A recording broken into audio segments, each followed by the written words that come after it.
Cats podcast. Ready? Let's go. Welcome to the Community Cats podcast. I am your host, Stacy LeBaron. I've been involved helping homeless cats for over 20 years with the Merrimack River Feline Rescue Society. The goal of this podcast is to expose you to amazing people who are improving the lives of cats. I hope these interviews will help you learn how you can turn your passion for cats into action. Today, we are speaking with Sterling Davis. Sterling has gone from rapping to trapping, and it's usually the other way around. Sterling Davis has been trained by some of the best women to do TNR and animal rescue. His nonprofit focuses on educating and serving communities and breaking the stereotype of Black men in animal rescue, especially with cats. As Sterling says, nothing wrong with chasing tail, fellas. So Sterling, welcome to the show. Hey, how you doing? Thanks for having me. Wow, it's a pleasure to have you. You are an up-and-coming fella. I see you on Facebook all the time, and I think that the work that you're doing is absolutely fantastic and great. But I wanted to find out from you, when did you actually get started trapping cats, and why did you get involved? I've been dealing with cats, I'd have to say, for a long time. Animals, I've always been an animal lover. I became a vegetarian around 11 or 12 years old, and it had nothing to do with diet. Nobody else in my family was a vegetarian. It was literally about my love for animals.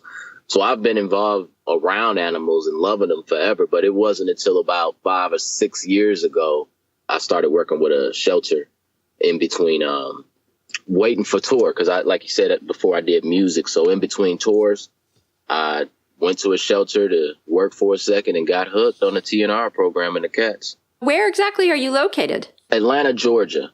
And so when you have been in the area, what are your general impressions about community cats? And then also your thoughts about trying to get Black men more involved in animal rescue? In my area, that was one of the issues that I saw quickly, was men and the Black community with animal rescue, especially with cats. That was one of the voids that I saw during my training.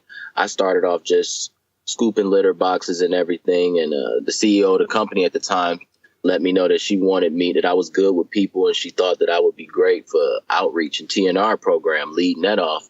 And when I went to my training, I trained with best friends.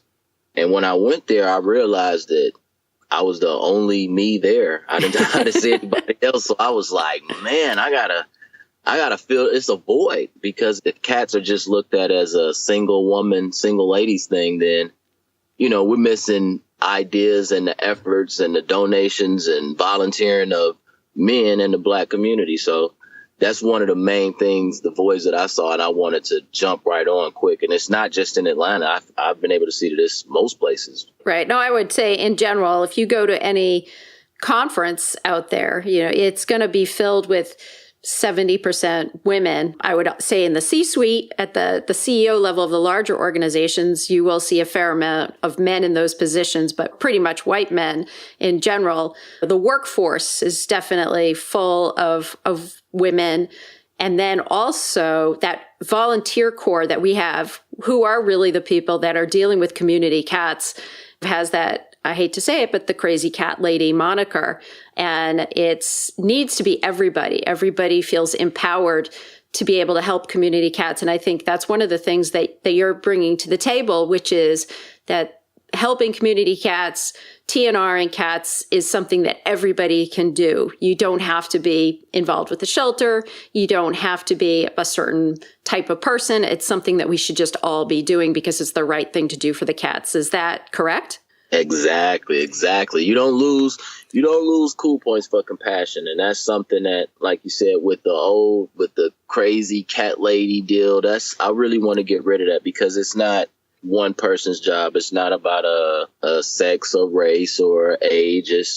Compassion is everybody's job. So it's something that I definitely think, as far as the younger generation or pop culture, they haven't been into it as much. And that's one of the things I want to do. I really want to make it cool and let people know that it's not something that lacks masculinity or makes you crazy because you love cats. Yeah. So do you have a team of folks that are working with you, or is this your own thing at this point in time? Right now, it's my own thing. I have a lot of people that's been interested since I started.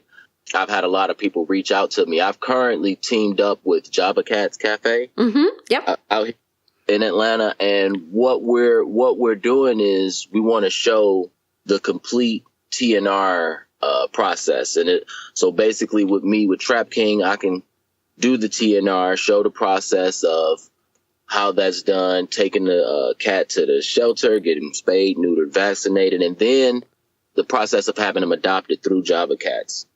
Our next Java Cats is opening up a second location in Marietta, and that location will actually be a Java Cats and Trap King location.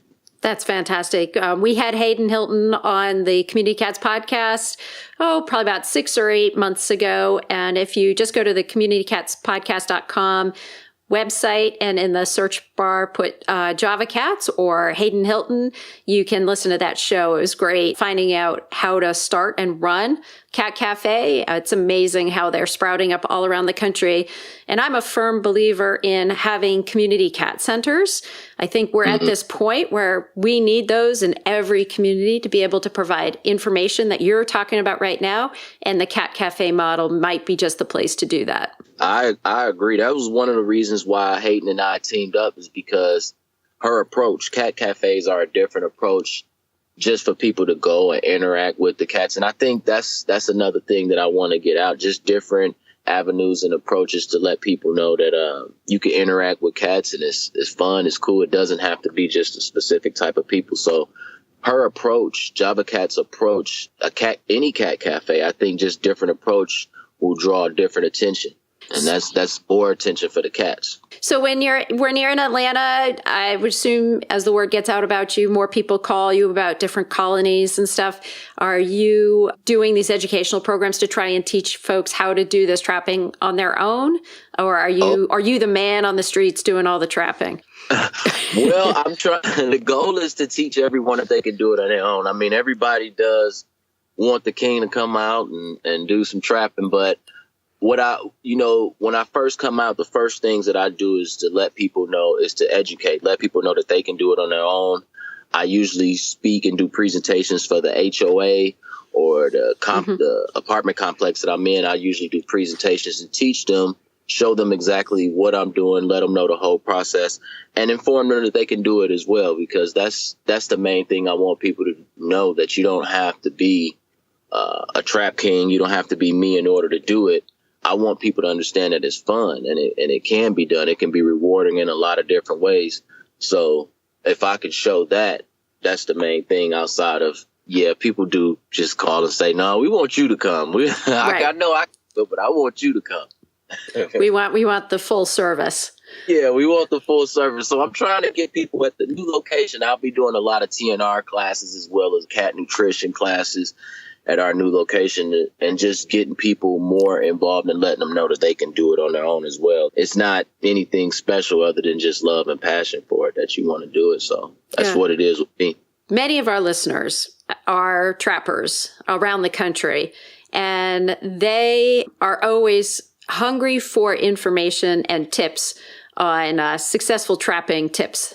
Do you have 2 or 3 tips that you would want to share with any trapper that you like, whether it's your favorite bait, your favorite trap, equipment, setup? Do you have anything that you'd like to share with our audience? Well, I would say I had a few different things, and being in a lot of TNR communities and chat rooms, I've seen some people know about I know a lot of people know mackerel, usually use jack mackerel.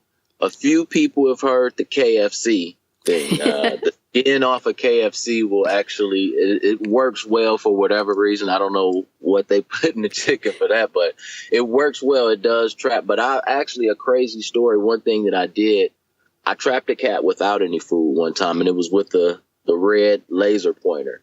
It was. He was chasing it around. I ran it towards the trap, and even without food in there, he ran his little butt in there. I don't know if I ever be able to do that move again. Yep. but it worked that day. I would recommend it though. If people was having problems and you had a red laser pointer, maybe the cat is playful. Maybe it's not about the food or anything to that degree. Maybe you could use something like that. I think that's a great idea. And what's your trap of choice? Or do you use all different kinds of traps?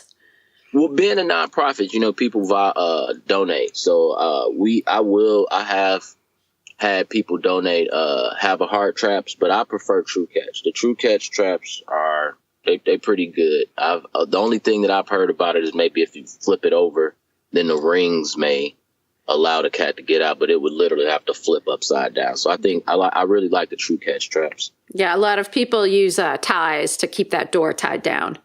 Yeah. When they're carrying, because they've popped out in parking lots and that kind of thing. Celebrating the welfare of all cats.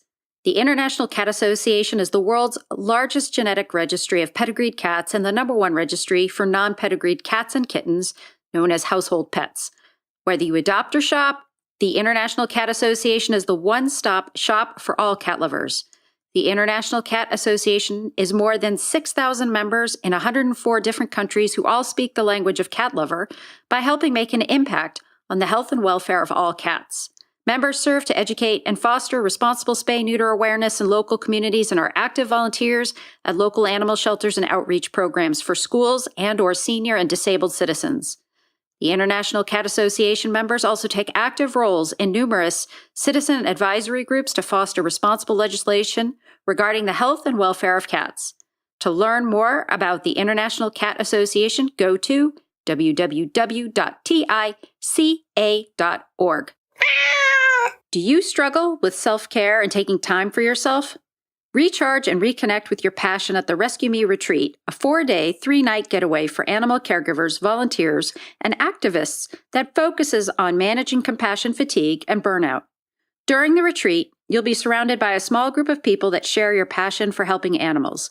You'll be given a safe space to talk about some of the struggles that are inherent in animal welfare work, plus the opportunity to slow down, relax, and have fun.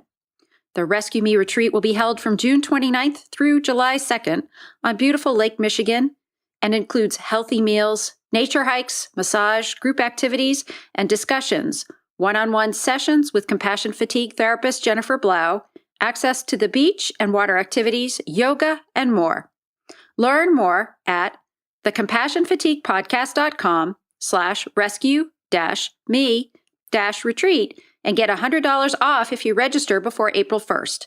You spend so much time taking care of others. You deserve this. Are you a fan of the drop trap?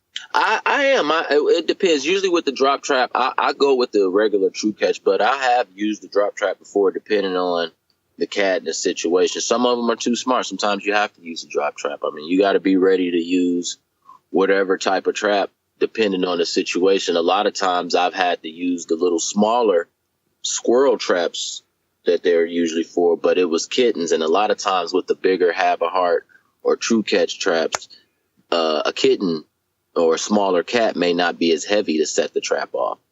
So if I'm in a situation where it's a smaller cat that's, he's just become big enough to eat on his own, I may need to use a smaller trap. So all different types of traps, I'm definitely going to get it. So a drop trap, smaller squirrel trap. Oh yeah, I use them all. whatever works. Whatever works. I'm gonna get that baby. So I want to ask you a question about strategy, because I always like trying to find out a trapper's strategy too.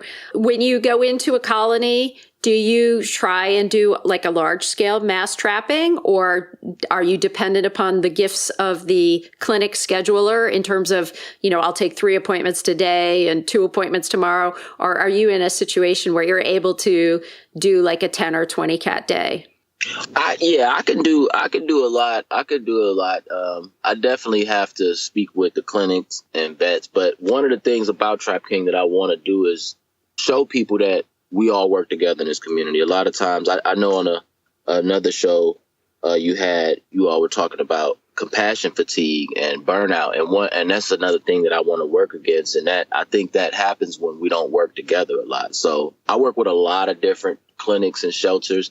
I'm able to trap a lot because I work with everybody. It's really nobody that I wouldn't work with. So if I'll take 5 cats here, 10 cats over there, and 4 more somewhere else if I have to. Whatever it takes to get the babies taken care of, that's what I'm gonna do. So a lot of times I am able to trap 20, even more. I've had nights where I've gone over 20 in one night. My first night trapping, I think I caught like 10. Mm-hmm. It's fun, right? Yes, you feel like a bounty hunter out there. That's what I want to let people know. Like, hey, this can be rewarding if you like cats, and even if you don't like cats, TNR is rewarding. Yeah. It's funny, up here in Massachusetts, we have been doing TNR for such a long time that we still do it, but it's sort of at a different scale to a certain degree. But there are definitely some hot pockets still. And when the trappers that have had to deal with sort of going out and doing sort of more the onesie twosie trapping, and they go into the hot pocket areas, it's sort of like a trapper's holiday, I call it, because they will come out with like 10 cats and they're like so thrilled, because they feel like they've accomplished so much, where you have to wait like 3 days for that last cat at the last location. And so, we're really focusing as a group of different organizations coming together to make sure that we have programs sort of in those hot pocket areas so that, we don't let anything get out of control. So hopefully that's the direction that things are going for you down in Atlanta. One of the things, though, with all of this, comes money. How are you being funded at this point in time, or are you looking for funding for future work? Well, I'm currently right now, luckily for me, I mean, my I have Trap King merchandise, shirts. A lot of people were pretty supportive of the Trap King shirts, and that between that and my GoFundMe is how I've been able to pay for surgeries, traps, and everything that I need. I'm hoping going forward that I could do more as far as, like I said, renting traps out and letting people know that they can do it on their own. But for as of now, I haven't even had any grants or anything. It's just been mainly donations and support of a lot of people. And that's a good sign, because that's what I really want to get more people involved and bridge that gap in communication between Black community and animal rescue. So a lot of places I've gone, a lot of neighborhoods I've gone to, because I come and I make it like a party, it's music and fun and it's cool. People are saying, hey, I think I want to be like Trap King. I like what this guy's doing. I think I'm going to do that too. So that connection with pop culture, and I guess people thinking it's cool, a lot of people have been supportive of my merchandise, the Trap King merchandise. That's been the main donation that I've received, is people supporting me with the shirts, and that has kept me out here paying for surgeries. I just dropped some babies off at intake this morning at Planned Parenthood. So keep it going. So folks should buy a Trap King shirt and help support the cause. Oh yeah, definitely. Please get you a Trap King shirt. I will have some exclusive Trap Queen available at Java Cats soon. That sounds great. We were talking a little bit before we started recording about your thoughts about talking about TNR, community cats, with maybe some organizations that we in general would never think that we want to necessarily get involved with helping community cats. You're talking about sort of fraternity type organizations, or, sort of different types of organizations. And I was just wondering if you might be willing to expand on some of that visionary thought that you had. Yeah, one of your shows that I listened to before, I think her name was Kate, and she was on the show, and she was talking about helping people in the prisons with cats, and they could help with the cats. One of the things, and that was a unique idea, and I liked it. It was one of the things that I'm doing, that I'm working on now, is a group called Clowder, and it's kind of like Sons of Anarchy meets TNR, and its purpose is kind of like a biker gang or a fraternity, but in a fraternity, people pay dues and they volunteer, and that's donations and volunteering is two of the most important things in animal rescue. So using that format, like I said, I would like it to Clowder to be something like Sons of Anarchy meets TNR, to where it could be something to get more men and just different demographics engaged in TNR. Motorcycle jackets with patches for different levels of trapping, and just making it really cool, because the location at Java Cat, the second Java Cats location, that'll be Java Cats and Trap King, I'm building it like a man cave, like a cat man cave. And that'll be the start of where I want to start Clowder, like a fraternity where people can join and really get into TNR and engage them into it. Do you envision that actually developing into like different chapters and maybe expanding around the country? The goal of it is all over the country. I want to be able to have a different chapter or colony in every city or state, to where if people are, because one of the things that I've noticed where I was lucky at, because I'm unique, and I'm unique in the sense that I'm a black man with dealing with TNR and cats. A lot of people that care and they do TNR just as well. They've been doing it longer than me and probably do it better, but they're not, I guess, as unique in the situation. May have some problems great building funds. I want to be able to help with that. I think Clowder is something that could help, not just with what I'm doing, but any other TNR local group or groups like H&H Woods that are they just feed colonies. So with Clowder, I want that to be something in every city, every state that can connect with other groups, shelters, and really do the thing, get more men involved. I think that is a fantastic idea. One of the things that I find, and I'm sure you find it too, because you were mentioning compassion fatigue, is that so many of us who have been out trapping find it quite isolating at times, very alone. And I find that we're talking about community cats. We have this word community going on all the time, but yet I don't necessarily think that the folks that are out there trapping really feel like they're part of a community or feel like they have that support out there. So having some sort of a fraternity feel for anybody, I mean, of all types and everything, just to have that bond. I mean, I've made some incredible friends with people being involved in this cause. And these are people I would have never met otherwise. Exactly. And we have this great bond.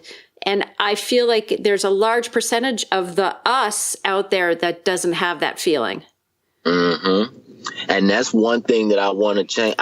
So many volunteers, while I've been doing this, so many of my volunteers, my cat ladies, will go to a tough neighborhood and I give them some traps and some mackerel, and they go out and they'll call me back later or the next day and say, I couldn't do it. You know, the young men, it's a bunch of young black guys in the neighborhood, and they fussing at them and cursing at them and scaring them off. That's something that has to stop. And that's something with Clowder, I want to bridge that gap and let them understand that, for one, we should be cleaning up and helping the cats in our community. We should be interested in that. For two, if a cat lady's coming and she's trying to help your community, then you should embrace her.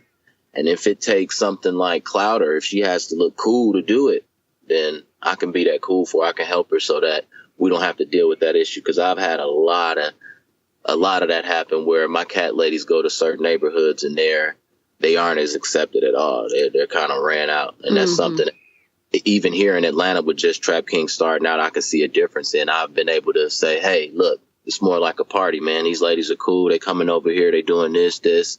I got my music playing. And suddenly the whole attitude has changed. It's not just a finger wagging, hey, we coming to do this and your neighborhood is dirty. It's more so, hey, these ladies is cool and this guy's cool. And I think I want to do this too. I'm going to do it with them. So what's your greatest challenge at this point in time?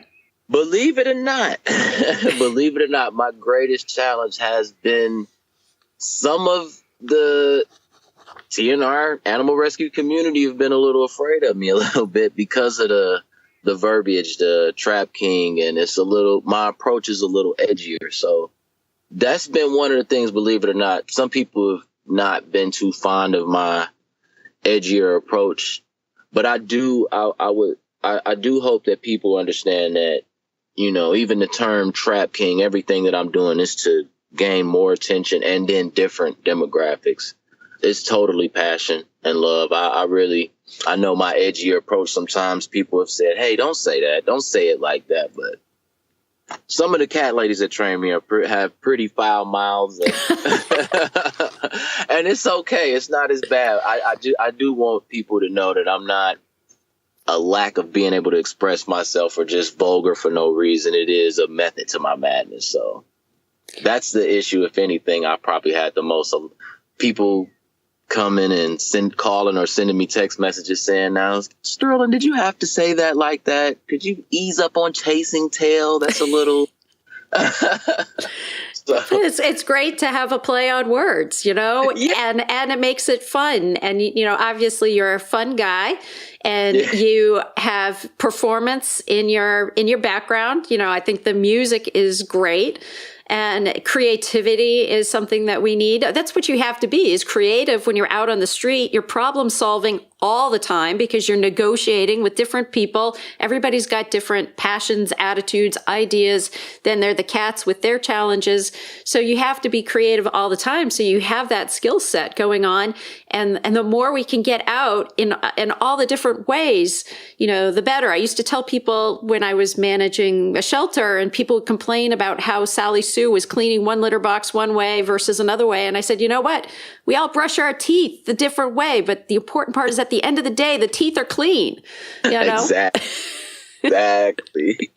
I've said that so many times. Like, I just want it done. I want help for the cats. And it's, if we sit around and get on each other about the way it's being done instead of just getting it done and working together, that can hurt. And I think that's where the compassion fatigue and burnout comes in. And a lot of times people are afraid and feel like they can't do it their way. I think if we could do it in a way where it's fun and more relatable to us and we feel comfortable, more people will get into it.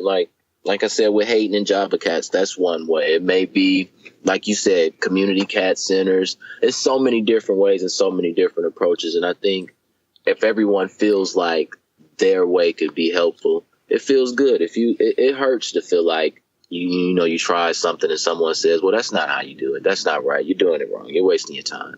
Right. That negative energy is not helpful. I try to really keep the energy positive no matter what. I mean, whoever I'm dealing with, I want the energy to be positive and I want it to be fun. That's actually in animal rescue. If you've been in animal rescue, it is positive energy and it is fun. So I just want everybody to see that part of it. So, Sterling, if folks are interested in getting one of those Trap King shirts or wants to find out more about the work that you're doing, how would they find you? You can find me on Instagram. I am under _original_Trap King. Or you can also find me on Facebook under Sterling Davis. Also on Facebook is the Trap King Humane Facebook page. So you can find me under Trap King Humane Solutions Facebook page, as well as my website, which people have contacted me about my website needing to be upgraded. It is in the process of being upgraded, but you can also find me there at www.trapkinghumane.org. And then is there anything else you'd like to share with our listeners? I do. One final thing I want to say, and I always say this. I've been saying it for a while, but I really mean it, and I'm probably going to beat it in people's heads. You do not lose cool points for compassion. It doesn't matter if you like cats. It doesn't matter if you don't. TNR, trap, neuter, return, is a good thing, is good either way. Fellas out there, again, you do not lose cool points for compassion. When I come back on the show, I do not want to be the only black guy that's around on this show. It needs to be a lot more engagement and activity. So excellent. Sounds great. Well, Sterling, I want to thank you so much for all that you've done and continue to do. I am looking forward to seeing what happens over the next 3 to 5 years with the work that you do, because I can see lots of good positive energy in that direction. And I want to thank you so much for agreeing to be a guest on my show, and I really hope you'll be a guest in the future. Thank you so much, and I would love being on the show. Thank you. Thank you for listening to the Community Cats podcast. I would really appreciate it if you would go to iTunes and leave a review of the show. It will help spread the word to help more community cats.